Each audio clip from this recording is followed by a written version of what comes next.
योगी आदित्यनाथ की केशव प्रसाद मौर्य से मुलाकात के बाद कई तरह के कयास लगाए जाने लगे। अब भले ही इस मुलाकात को सिर्फ एक शिष्टाचार मुलाकात बताया जाए, लेकिन सियासी गलियारों में केशव प्रसाद मौर्य और मुख्यमंत्री योगी की वो 45 मिनट की मुलाकात को संगठन के लिए काफी अहम माना जा रहा है। तो दूसरी तरफ बीजेपी में जारी बैठकों का दौर भी जोरों पर है। लखनऊ में चल रही इस हलचल का पल पल का अपडेट आप भी समझ लीजिए।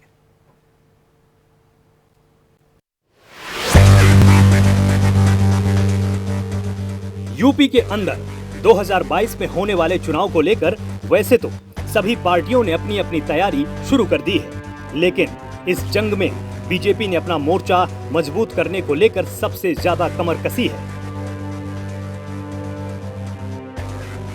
लगातार बैठकों के बीच अब सियासी सरगर्मियां जोरों पर हैं और पार्टी ने चुनाव से पहले संगठन की तैयारियों को लेकर मंथन पूरे जोर शोर के साथ शुरू किया है।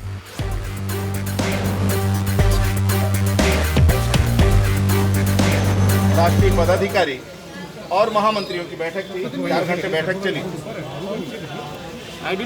संगठन की बूथ तक की रचना की गठन की चर्चा हुई, मन की बात हुई, वृक्षारोपण की बात हुई, सेवा के क्षेत्र में जो चल रहे हैं, अपने वैक्सीनेशन अधिक से अधिक उसका प्रचार प्रसार नीचे हो और उसके लिए भी चर्चा हुई। सभी बिंदुओं पर चर्चा हुई, यानी संगठन के गठन से लेकर सोशल मीडिया के गठन तक सभी बिंदुओं पर चर्चा हुआ।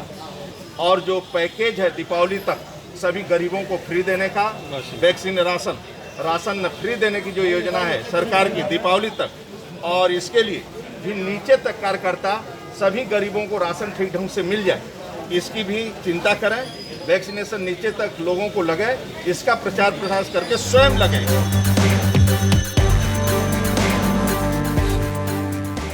चुनाव की करीब आती तारीखों के साथ ही बीजेपी ने 2022 का एक्शन प्लान तैयार करना शुरू किया है। एक के बाद एक बैठकों के साथ पार्टी को मजबूत करने की तैयारी चल रही है, तो साथ ही बीजेपी चुनाव से पहले लोगों के बीच अपनी पकड़ मजबूत करने की कवायद में जुटी हुई है।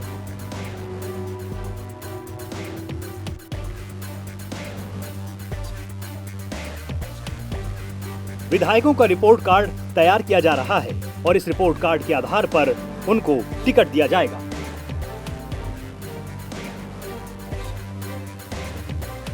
इस बीच बीजेपी के सामने बंगाल के चुनाव से उबरकर उत्तर प्रदेश में एक बार फिर बेहतर प्रदर्शन करके सत्ता में वापस अपनी जगह बनाने की भी जिम्मेदारी है। हालांकि इस बीच बीजेपी की तरफ से ये दावा भी किया जा रहा है कि बंगाल के नतीजों का असर यूपी में बीजेपी पर नहीं पड़ने वाला है।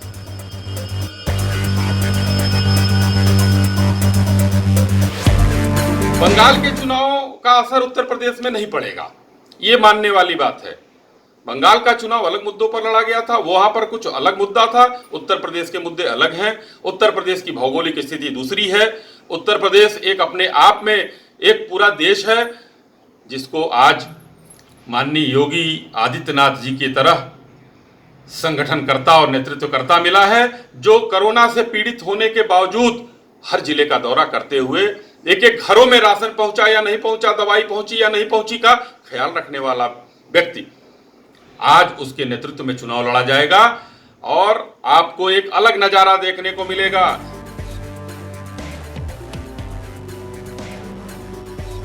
बीजेपी का अपना दावा है, तो दूसरी तरफ विपक्ष बंगाल के नतीजों को याद दिलाकर लगातार सवाल उठाता आया है।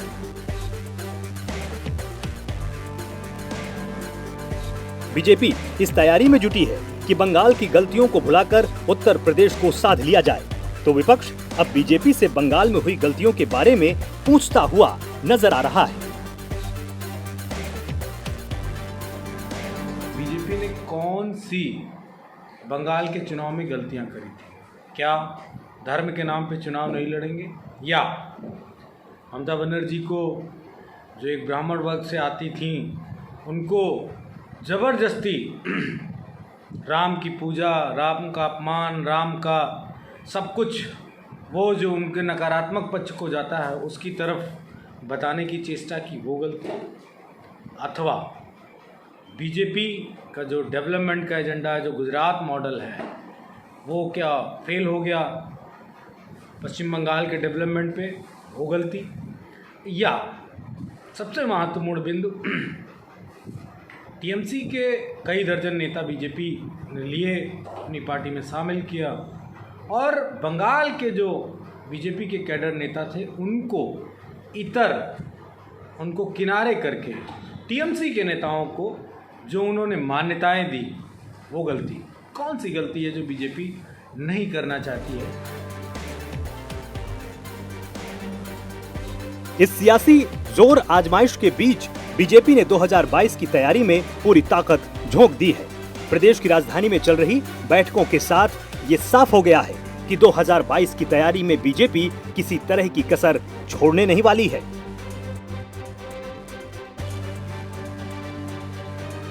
2022 के चुनाव चल रहे हैं, उसकी तैयारी के विषय में कुछ बातचीत होगी, मार्गदर्शन मिलेगा। उस मार्गदर्शन के आधार पर हम लोग कार्य करेंगे। सर, कल भी रहेंगे राष्ट्रीय संगठन महामंत्री, आज सीएम नहीं, देखिए वो तो दौरा ऐसे चलता रहेगा, इसलिए हम लोग का संगठनात्मक जो ढांचा है उसके अंदर हमारी जो इलेक्शन मशीनरी होती है वो 24 घंटे कार्य करती है और उसको फिर नियंत्रण करते हैं, और उसमें कोई सुधार होता है या सुझाव होता है वो दिया जाता है, तो ये कार्य चलता रहेगा।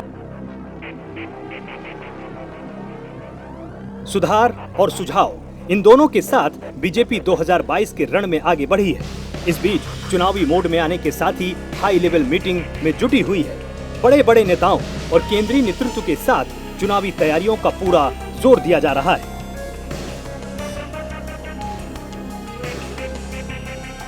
बड़े बड़े नेताओं और केंद्रीय नेतृत्व के साथ चुनावी तैयारियों पर पूरा जोर दिया जा रहा है। चुनाव के लिए बीजेपी की तैयारियों का असर भी अब नजर आ रहा है।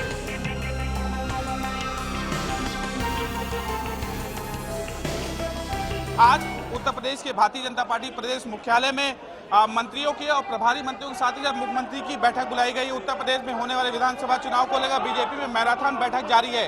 और बता दें कि महीने भर में दूसरी बार बीएल संतोष कहीं न कहीं वहाँ लखनऊ पहुंचे हैं और पार्टी के तमाम पदाधिकारियों के साथ बैठक करने के बाद फीडबैक ले रहे हैं। तो वहीं दूसरी तरफ बीएल संतोष ने योगी और आदित्यनाथ के सभी मंत्रियों को अलग अलग मीटिंग में बुलाया। तस्वीर में देख सकते हैं, मुख्यमंत्री योगी आदित्यनाथ आप यहाँ पर पहुंचे भाजपा मुख्यालय, और कहीं ना कहीं मुख्यमंत्री योगी आदित्यनाथ के समेत जितने भी बीजेपी के नेता हैं और जो मंत्री हैं वो कहीं ना कहीं पहुंचे हैं। और साफ तौर पे 2022 को जो चुनाव होने वाले हैं उसको लेकर रणनीति बनाई जाएगी। साथ ही साथ 2017 में जब सरकार चुन के आई थी तो क्या क्या मंत्रियों ने काम किया है, उन सभी कामों को लेकर यहाँ पर फीडबैक लिया जाएगा। बीजेपी की इन मैराथन बैठकों के बीच विपक्ष बीजेपी पर तमाम तरह के सवाल उठा रहा है। विपक्ष का दावा है कि बीजेपी को उसकी गद्दी खोने का डर है। यही वजह है कि बीजेपी में खींचतान का दौर लगातार जारी है। कितना महत्वपूर्ण होगा उत्तर प्रदेश का चुनाव, ये बीजेपी की बैठकों से मुझे लगता है कि अनुमान लगाया जा सकता है। जो पिछले 15 दिनों से और उससे भी ज़्यादा समय कहा जा सकता है, पूरा शीर्ष नेतृत्व लगा पड़ा है, लेकिन अब तक किसी बात का समाधान जैसी चीज़ हो नहीं पाई है। योगी और अमित शाह को लेकर जिस तरह की बातें कही जा रही हैं, क्या उस पर आप इस तरह कह सकते हैं कि उस पर पटाक्षेप होगा? तो मुझे ऐसा महसूस होता है कि 2017 का चुनाव जो हुआ था वो अमित शाह, नरेंद्र मोदी और केशव प्रसाद मौर्य के चेहरे पे होगा, लेकिन मुख्यमंत्री बनाया गया योगी आदित्यनाथ। योगी आदित्यनाथ ने तो आरएसएस के एजेंडे को पूरा किया, लेकिन क्या केशव प्रसाद मौर्य जो एक बड़ा बंच है पिछड़ों का उत्तर प्रदेश में, उनकी चीज़ों को पूरा कर पाए?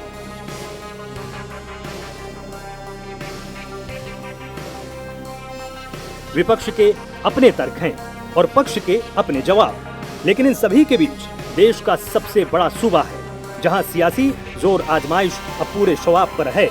पार्टियां मैदान में उतर चुकी हैं और सत्ता में कायम बीजेपी ने चुनाव से पहले अपनी पूरी ताकत झोंक दी है, लेकिन नतीजे क्या होंगे वो तो जनता और वक्त ही तय करेंगे।